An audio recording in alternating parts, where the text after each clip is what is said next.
There are quiet moments in life, often at the edge of night, when the world slows down, where silence doesn't feel so peaceful anymore.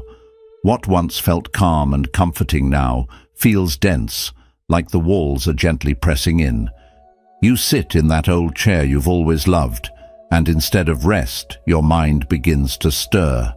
Thoughts drift in, small worries, memories that ache, visions of a future you can't quite grasp, and without realizing it, anxiety has quietly taken a seat beside you. But here's something we often forget. Anxiety isn't a sign that something is wrong with you. It's not proof of weakness, failure, or punishment. What if instead it's a signal pointing towards something you've overlooked? In the Buddha's teachings, suffering, including this restless anxiety, is not an enemy to defeat, but a message to listen to. It's a guide, a quiet companion that leads us back to the heart of what matters most. We've been taught to hide our discomfort, to bury it, escape it, or drown it in noise. But Buddhism offers another way. It suggests that the very thing we try to avoid might be the key to our freedom. That anxiety, when met with understanding, becomes our teacher. Especially as we grow older and life becomes more still, we are given space. Space to feel, to reflect, to truly see ourselves. And it's in this space that something sacred begins. Not a battle, but a deeper journey inward. So today, let's look at one gentle truth, an ancient insight from Buddhist wisdom. It won't make anxiety disappear, but it can change how we relate to it. This idea has helped monks in mountain temples, soldiers in moments of fear, and everyday people, just like you and me, find peace in the middle of their inner storms. If your thoughts ever feel like a prison, if you've carried worry like a silent burden for too long, stay with me. This isn't about pretending everything is okay. It's about looking clearly at what is and finding freedom there. Because you are not broken, you are not alone. You are simply being invited to see your anxiety in a new way. Let's begin by turning toward it, not away. By sitting with it gently and seeing what it has to teach us. 1. The root of anxiety. Attachment and aversion. Anxiety doesn't just appear out of nowhere. It has roots, quiet, deep, and often unseen. In Buddhist wisdom, these roots have two names: attachment and aversion. These aren't just concepts, they're habits of the heart. As we go through life, especially as we grow older, these habits become more noticeable. Attachment is the part of the mind that clings tightly. It holds on to the things we love, our routines, the people close to us, our sense of control, and the comfort of the familiar. And when change comes, as it always does, this grasping turns into fear. A quiet voice says, "Please, don't take this away." Then there's aversion, the urge to push away what we don't like. Pain, sickness, loneliness, even the natural process of aging. We try to resist these things, hoping that by pushing hard enough, we can keep them at a distance. But both holding on and pushing away are exhausting, and more than that, they don't work. The Buddha taught that anything that arises will also pass away. Everything changes. Our bodies, our relationships, even the emotions we think will never end. It's our refusal to accept this truth that feeds anxiety. Let me share a story. A friend of mine, Tom, was a retired Navy veteran. Every morning at 6 a.m., he walked the lake trail near his home. It was part of his rhythm, his way of staying grounded. But after a hip injury, he had to stop. It wasn't just a routine he lost. It felt like he'd lost a part of who he was. His anxiety grew. Mornings became painful. The stillness reminded him of what he could no longer do. One day, over tea, I asked gently, "Tom, what are you holding on to?" He looked out the window and said quietly, the version of me that could still move freely. This is what the Buddha meant. Our suffering doesn't come from the changes themselves, but from how tightly we hold on to the way things used to be. When we cling to the past or reject the present, anxiety finds space to grow. It whispers, "You're losing control." But here's the truth that can set us free. We never truly had control to begin with. Just like the lotus that rises from muddy water, peace can bloom from acceptance. We don't need to keep life exactly the same. We only need to open our hands, to let go of the constant grasping and resisting, and allow life to be what it is. You are not your habits. You are not your youth. You are not your past. And when you begin to soften your grip on how things should be, on what you think you must have, something shifts. The weight of anxiety starts to lift. As the Dhammapada says, from attachment springs grief, from attachment springs fear, but one who is free from attachment knows neither grief nor fear. So ask yourself gently, what would happen if today, even just a little, you unclench the fists of the mind? Maybe peace isn't in getting back what was lost, but in welcoming what is here, now, too. The thought that frees you. This, too, is just a thought. There comes a moment in life, maybe during a quiet night or in the middle of a busy day, when a thought slips in without warning and settles heavy on the heart. It might whisper, "Something's wrong," or shout, "What if this never gets better?" And before we even notice, we're not here in the present anymore. We're lost inside that thought, caught in a world made of fear and tension. But the Buddha offered a gentle truth, simple but powerful. This, too, is just a thought. Let that sink in. Not every thought we have is true. Not every thought deserves our trust. Some come from old fears. Some are patterns we've carried for years. Others are just the mind doing what it always does, trying to protect, trying to prepare. But a thought, even a strong one, is not a fact. It's just a cloud passing through the sky of the mind. There's a saying from a wise monk, "Don't believe everything you think." Even the thoughts that feel urgent and serious are often just ripples on the surface.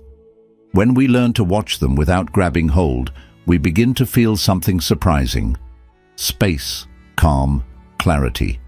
So much of anxiety starts with just one thought, and that thought grows only when we treat it as truth, without question. Let me tell you about Marlene, a 76-year-old woman adjusting to life after her husband passed. She lived alone, and in the quiet, fears started creeping in. What if I fall? What if I forget something important? What if I lose my memory? These fears weren't impossible, but they weren't happening.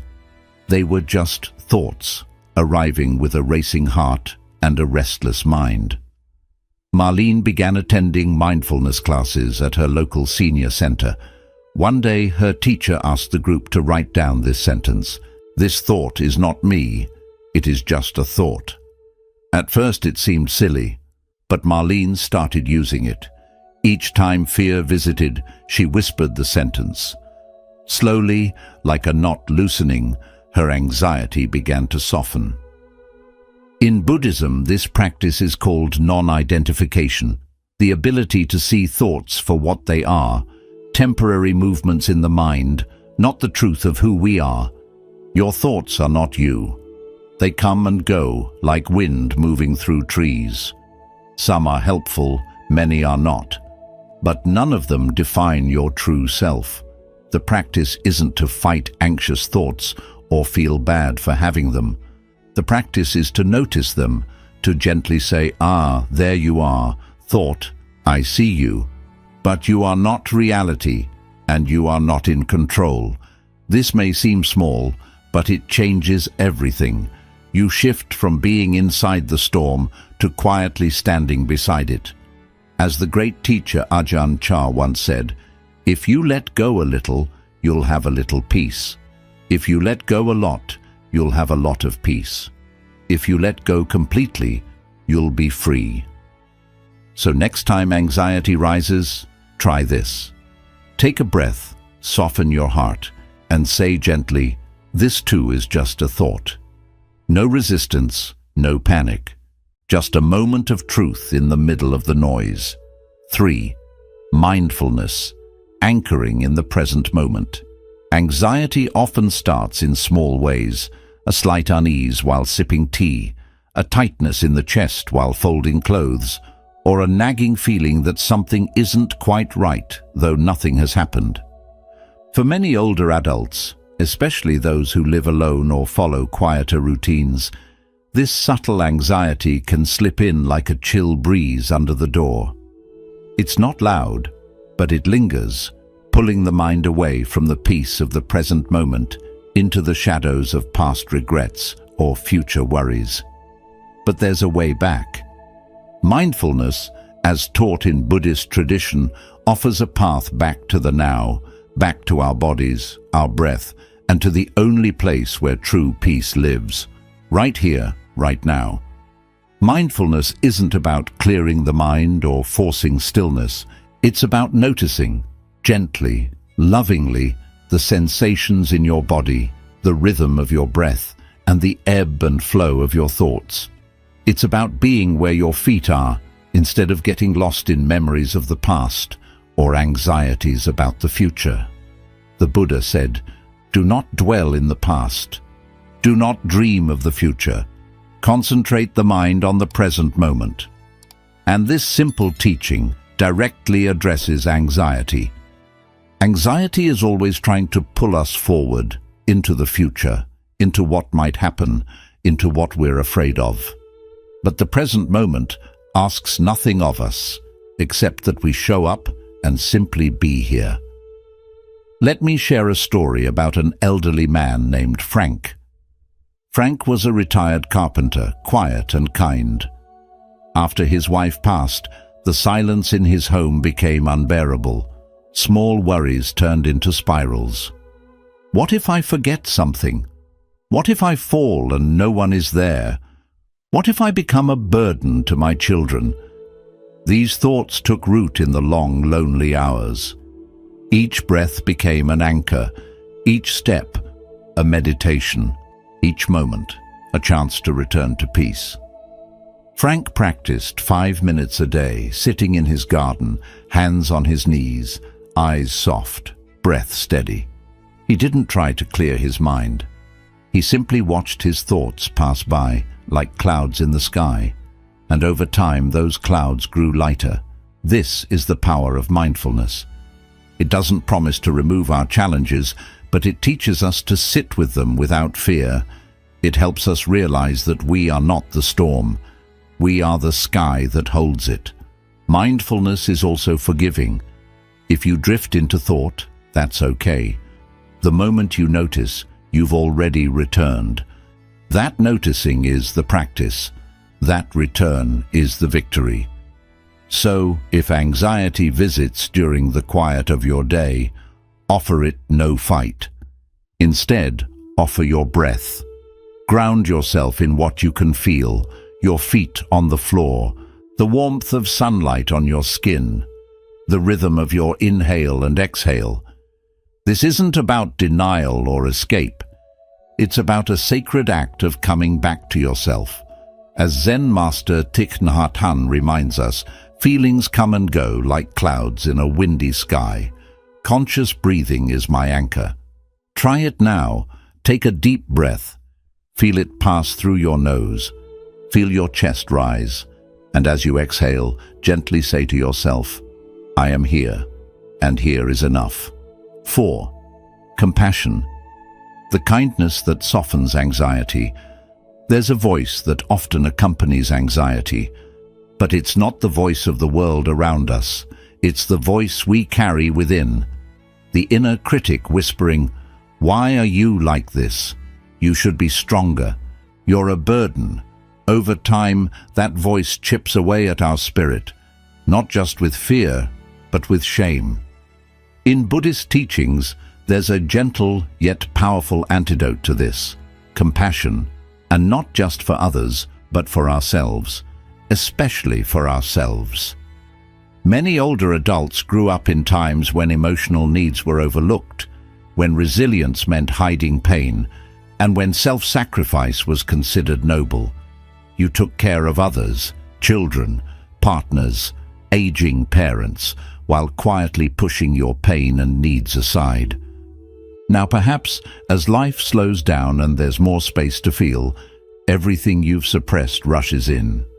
Anxiety, guilt, grief, regret. But here's the wisdom. Buddhism offers, peace doesn't come from perfection, it comes through tenderness. The Buddha said you, yourself, as much as anybody in the entire universe, deserve your love and affection. These words aren't indulgent, they are a lifeline. Consider Ruth, a 79-year-old woman who had spent her life caring for others. A nurse by profession and a mother by nature, Ruth had always been the strong one, the reliable one.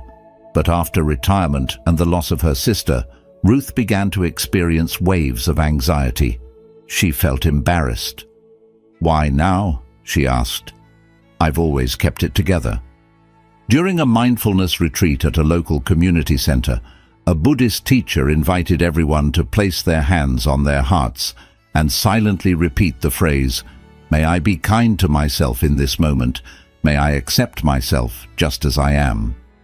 At first, Ruth couldn't do it. Her chest tightened and tears welled up.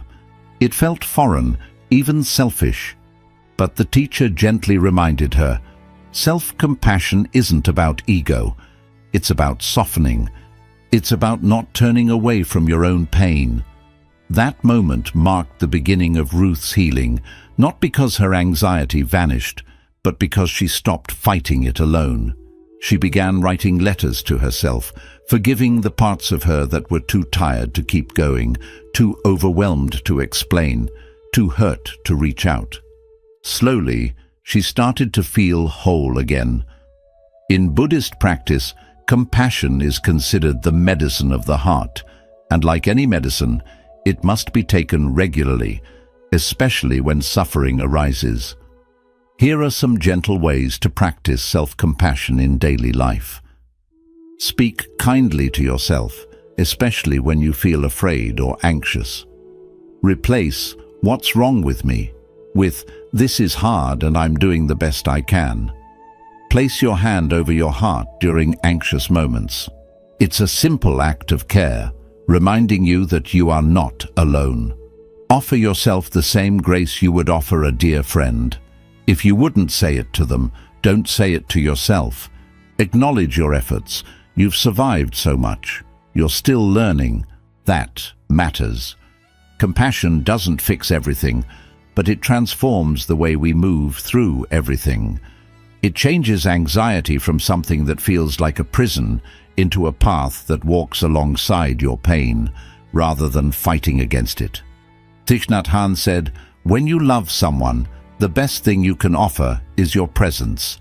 How can you love if you are not there?" The same is true for ourselves. If we aren't present for our own pain, who will be?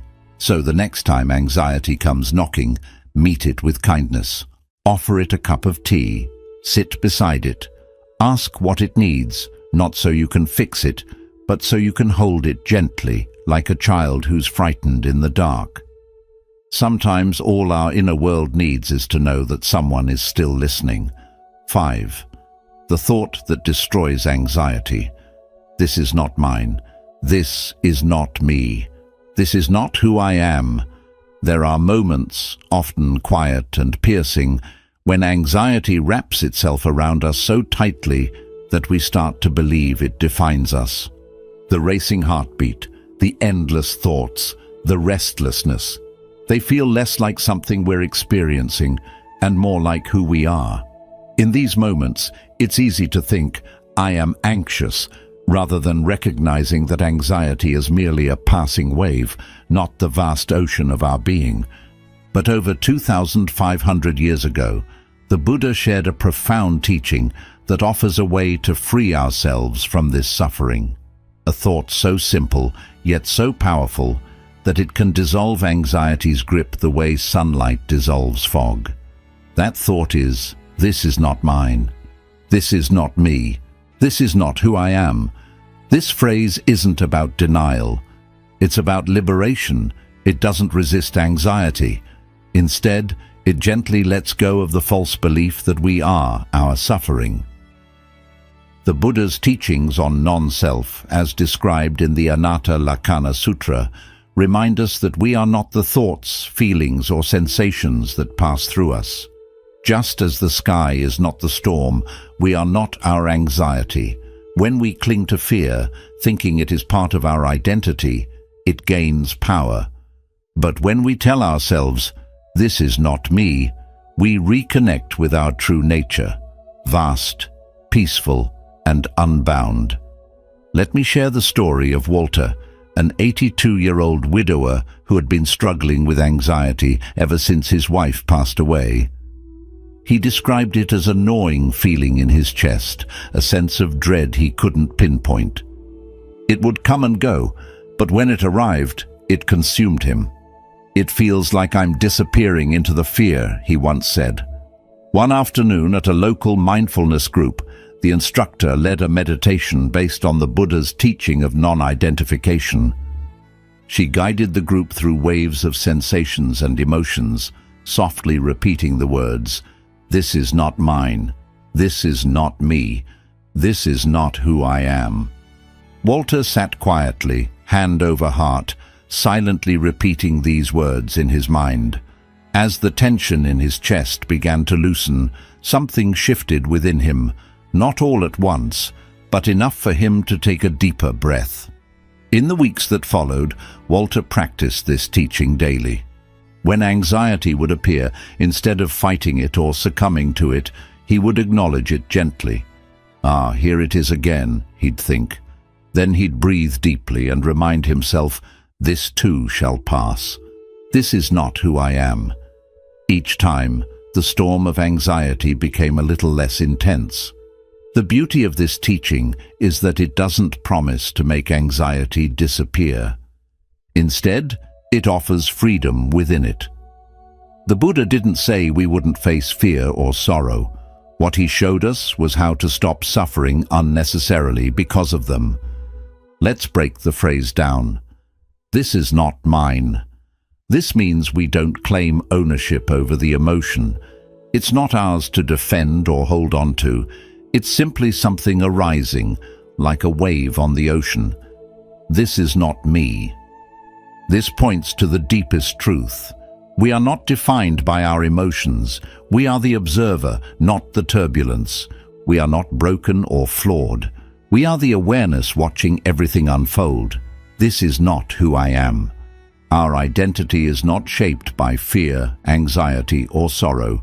Beneath it all lies our true nature, still compassionate and steady. The next time anxiety knocks at your door, pause and say to yourself, "This is not mine. This is not me. This is not who I am." You may notice something remarkable. The emotion may still be there, but its power to define you will begin to fade.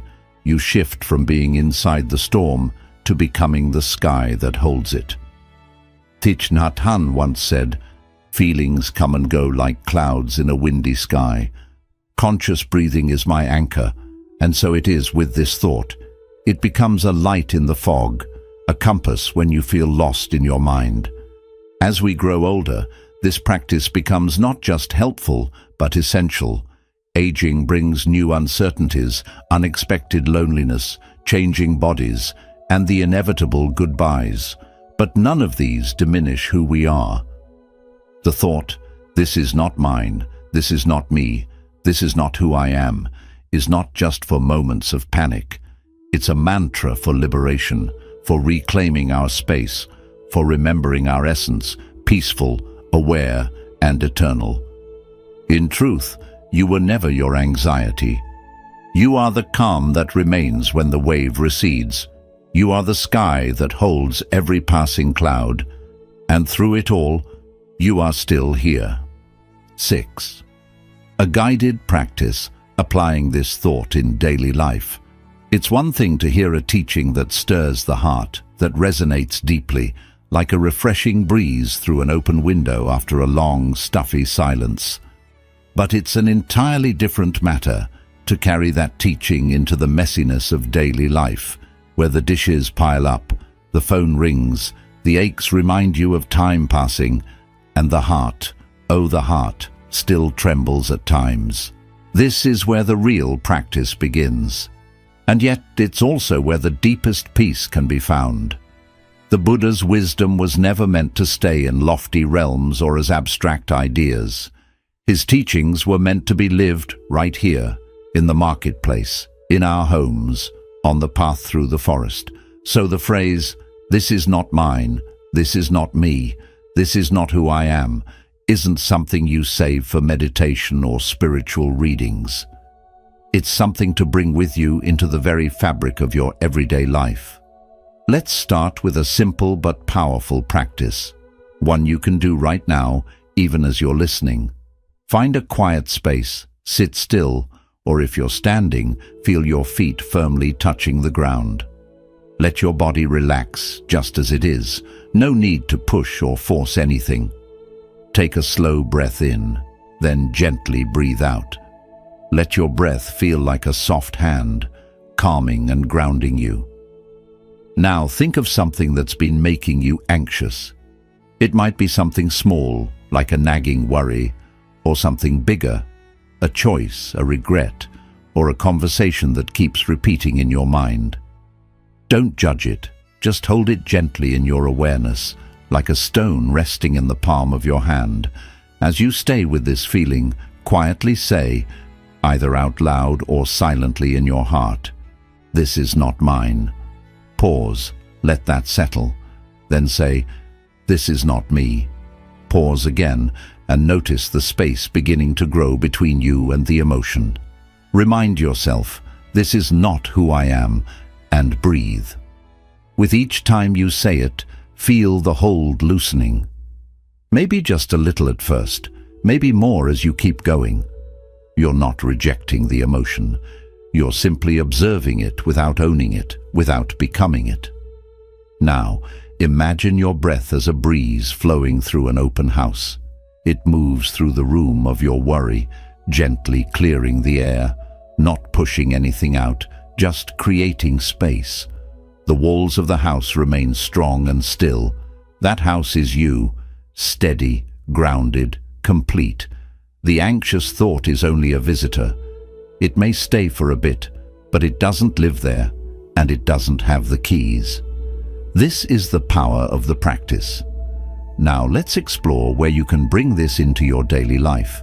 Because the truth is, you don't need to be sitting on a meditation cushion or at a retreat to find peace within. You need it at 3 a.m. when you wake up with a heaviness in your chest.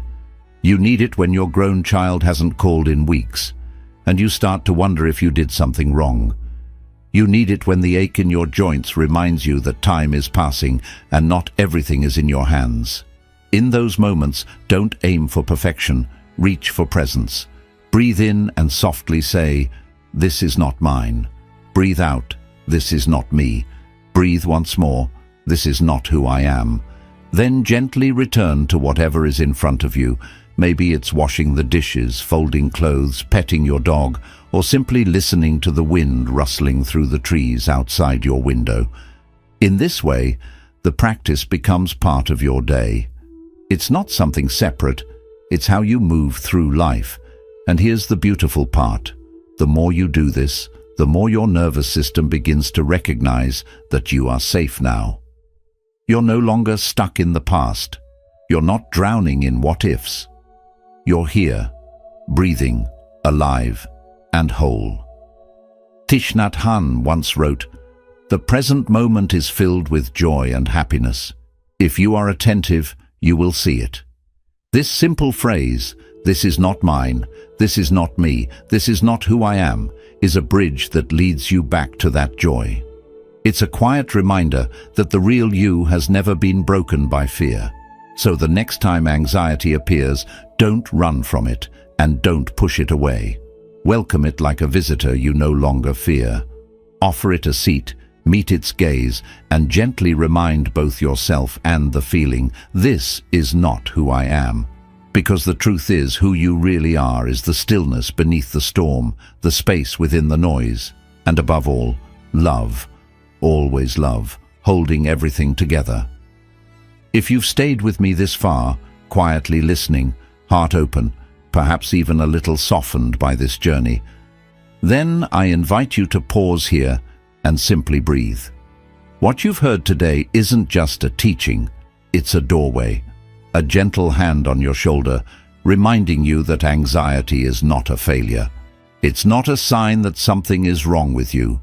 In many ways, it's a sacred call, a call to look deeper, to let go of what was never yours to carry, and to come back home to yourself. The Buddha never promised a life without storms, but he offered something even more powerful, the tools to stay steady in the midst of them. And one of the most transformative tools is this simple thought: this is not mine, this is not me, this is not who I am. Repeat it as often as you need, when silence feels heavy, when the night stretches long, or when your chest tightens with worry. Say it gently, with kindness, not as resistance, but as a healing touch. And maybe, just maybe, as you keep practicing, you'll begin to see anxiety not as an enemy, but as a teacher, not something to fear or run from, but something that shows you your strength, your resilience, and your beautiful ability to return again and again to peace. So I leave you with this question, dear friend. What might your life become if you stopped holding on to what no longer serves you and start listening to what brings you home? If this message touched your heart, feel free to share your thoughts in the comments. Your voice, your story, might be the light someone else needs tonight.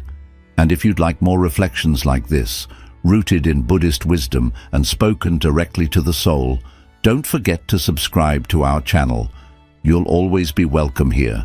Until next time, breathe deeply, walk gently, and remember, who you truly are has never been broken, just waiting to be remembered.